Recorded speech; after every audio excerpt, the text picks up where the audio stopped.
Hi! This week's lesson focuses on the two rabbinic cultures that emerge in Eretz Yisrael and in Bavel. And I am going to be presenting this overview in two separate mini lectures. This first one is going to focus on the rabbis of the land of Israel. And so much of the material that I'll present right now is going to already be familiar to you. We're going to be talking in both these mini lectures about the broad political trends that are the setting for the emergence and flourishing of rabbinic life in the classical period. And when we're talking about the land of Israel, half of things, you'll recall that we're in the domain of the Roman Empire. It's the Romans who are in power. It's the Romans who are responsible for the destruction of the temple. It's the Romans the Jews who organize under Bar Kokhba rebel against. And with the emergence of Christianity, it's Roman power that the early Christians have to contend with. For a time during the rabbinic period, both Jews and Christians are existing as religious minorities under Roman control.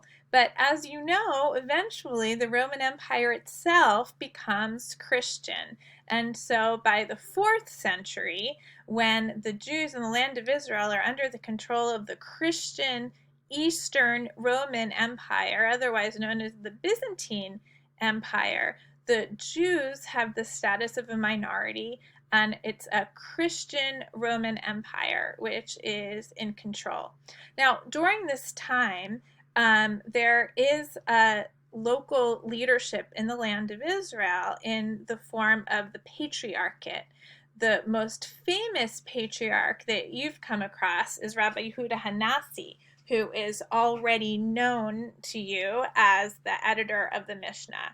But Rabbi Yehuda Hanassi was the patriarch, and he seems to have mediated between the local Jewish community in the land of Israel and the Roman imperial authorities. The Patriarchate persists after the time of Rabbi Yehuda Hanassi for another 2 centuries, under which the Nasi is the recognized leader of the Jews in the land of Israel. And these last 2 terms relate to the centers of rabbinic life. During the earliest generations of rabbis, immediately following the destruction of the temple, rabbinic life is centered in Yavna. And you might be familiar with that legend of Rabbi Yochanan ben Zakkai, who was smuggled out of the besieged city of Jerusalem during the Jewish revolt. He's smuggled out in a casket. He negotiates with the Romans to be granted safe passage to Yavna, where he's granted permission to establish a new center. And that's where rabbinic life really takes root, according to legend. By the time of the Mishnah's compilation in the early 3rd century, the center of rabbinic life, really after the Bar Kokhba revolt, the center of rabbinic life shifts to the cities in the Galilee. And it's in the city of Tzipori, actually, in the Galilee, that the Mishnah is edited. So just a reminder about the broad imperial context for the classical period of rabbinic life in the land of Israel.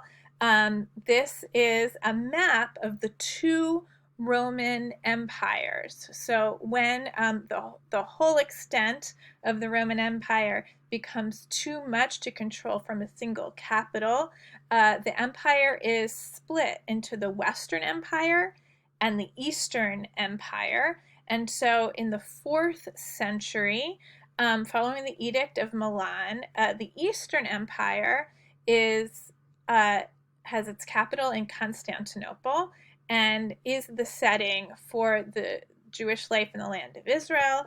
Also under the Byzantine Empire are the Jewish communities we learned about that are in the diaspora in Egypt, in Syria, in Turkey. So this is really a review of the different ways that Jewish life expresses itself in the land of Israel during this classical rabbinic period. The first two terms here relate to classical rabbinic works of the Tanaim and the Amoraim. The Tanaitic period, we have the Mishnah, Tosafta, Halachic, Midrash.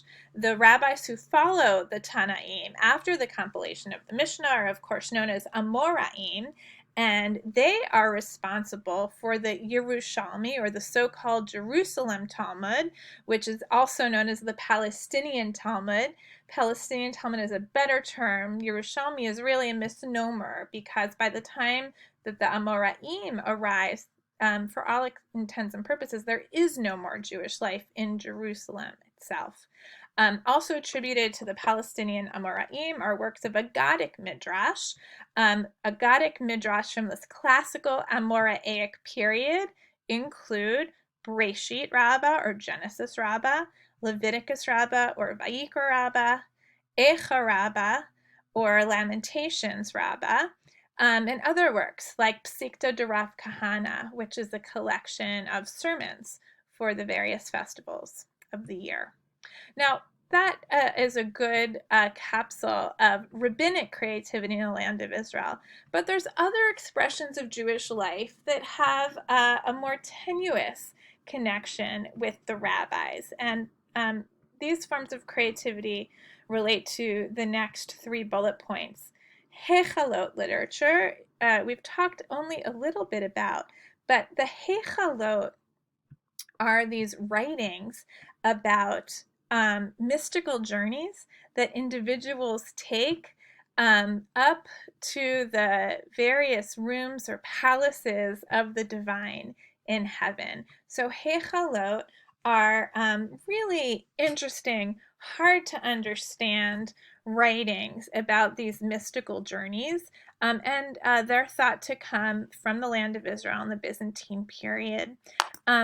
Another form of creativity that we have talked about is piyut, and as you know, this is a genre of religious poetry that took place in the synagogue. Hundreds and hundreds of original poems written to correspond to the liturgical calendar, to special holidays, but also to the readings from the Torah for a certain day. As you know, there's a theory that after the destruction of the temple, it's the priests who are the musical and liturgical leaders in the synagogues across the land of Israel. And in support of this theory is the observation that scholars make that many of the poets of this piyut genre that we know about are priests. So that strengthens this connection between a priestly legacy and leadership in the synagogue.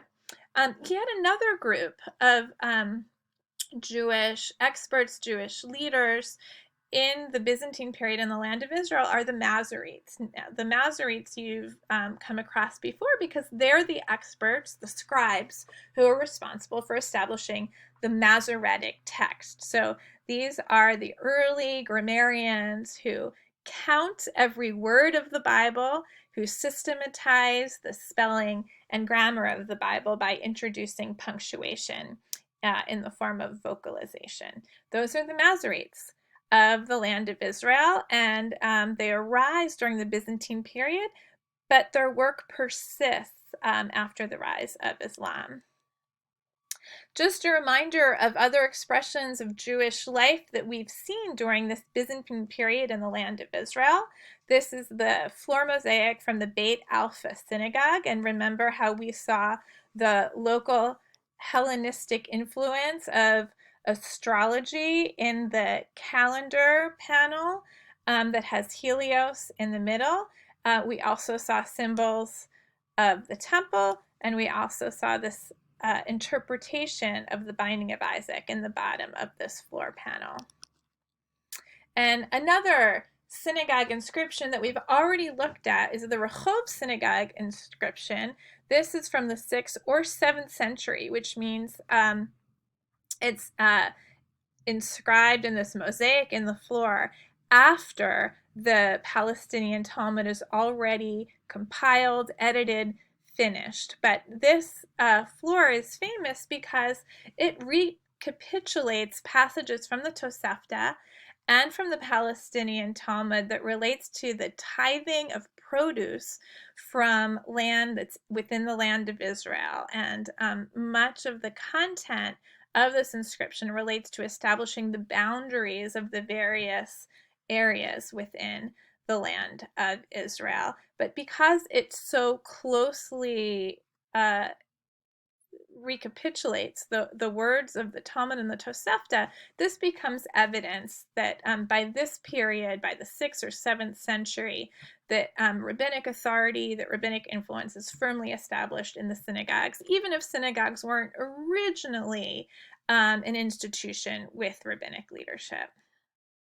So just to sum up, by the time we get to the 6th century, the classical period of the rabbis in the land of Israel has already peaked, in that the classical works of Midrash that these rabbis of the land of Israel are responsible for, Breshit Rabbah and Vayikra Rabbah and Echa Rabbah, as well as the whole Palestinian Talmud, have been completed. There are other expressions of Jewish creativity, including the ongoing building of synagogues, the writing of piyut, and other writings during the 6th century. But for all intents and purposes, by the 6th century, the real center of Jewish life has shifted from the land of Israel, from the Galilee, to Babylonia, to that ancient Jewish site. Our next mini lecture will focus on what Jewish life looks like in Babylonia. But for right now, I'm ending with this map so that you can appreciate how much of the known world in this period is divided between these two great empires. The dark purple is the Byzantine Empire, including the land of Israel, which is Christian. And then in the east is the Sasanian Empire, which is a Zoroastrian empire, multi-ethnic empire where where Jewish life is centered near the capital of Ctesiphon on the shores of the Euphrates. We'll talk more about the Jews of Babylonia in the next mini lecture. Be well.